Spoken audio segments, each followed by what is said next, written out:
I appreciate the support. Okay, so in 2010, a 7.1 magnitude earthquake hit Haiti, and the result of that was over 300,000 deaths and 1.6 million homeless people. In 2012, exactly 2 years after the earthquake, I was in Port-au-Prince, and there were still massive amounts of displaced people all over the city. And it was January, but it was still extremely hot, and I was riding in the back seat of a car with incredible humidity and covered, all my skin's covered to protect against mosquitoes and the diseases they carry. I had been recovering from what I thought was cholera, but I'm not a doctor. It was actually just E. coli poisoning. I was with this woman, Sarah, who is a Haitian entrepreneur. She's about my age, and we had been talking about how she could enhance her business, a cooperative that she started in the week of the earthquake. She sold jewelry, and she said something really that stuck with me. She said, I want people to buy my jewelry not because they feel bad for me, but because they like the jewelry. And I just thought to myself, this woman is not just doing this as a means to feed herself or provide for her family and to just survive. Like, she has goals, she has objectives, she's a businesswoman, and she was really passionate about what she does. And I had to sort of come to terms with the fact that when I showed up in Haiti, I had this idea that post-earthquake, Haitians were just trying to survive. But there are certain things that a natural disaster can't really take from people, like passion and career objectives and like goals and the things that you want to do with your life.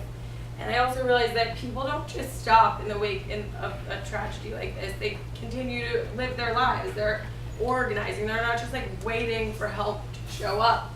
So I think that that's such an important thing that we sometimes forget. And this is Dafkar. This is Sarah's business partner, and she was also, when I met her, she was in her early 20s and she was dying of terminal cancer, and she was the most vocal feminist I met in Haiti. This is what she wanted to talk about, and her cooperative was being featured in Glamour magazine. This is an amazing success.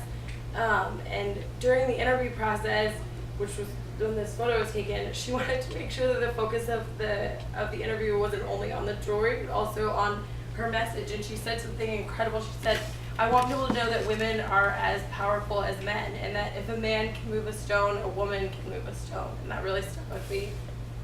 And I think the reason why I ended up in Haiti is because my passion is helping people, and I've felt this way from a young age. This is little me. And I remember being 6 years old when my grandmother took me to a nursing home. She volunteered there. She was really passionate about spending time with people who didn't really have, they were feeling lonely.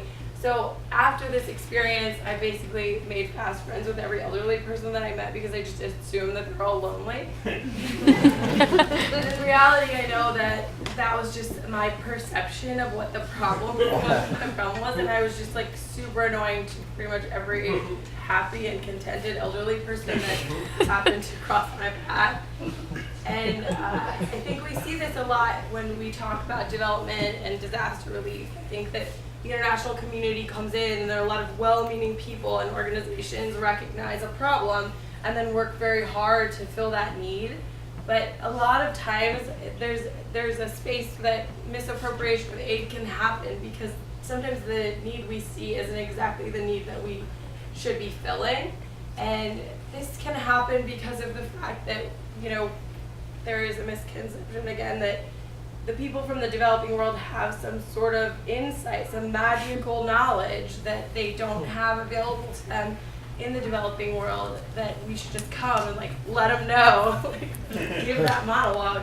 But the reality is it needs to be a dialogue between the people who are in a situation that can benefit from help and the people who are in a situation where they can actually provide some services. And this doesn't need to be like a bad, let's have that dialogue, let's talk about that, let's be respectful of each other.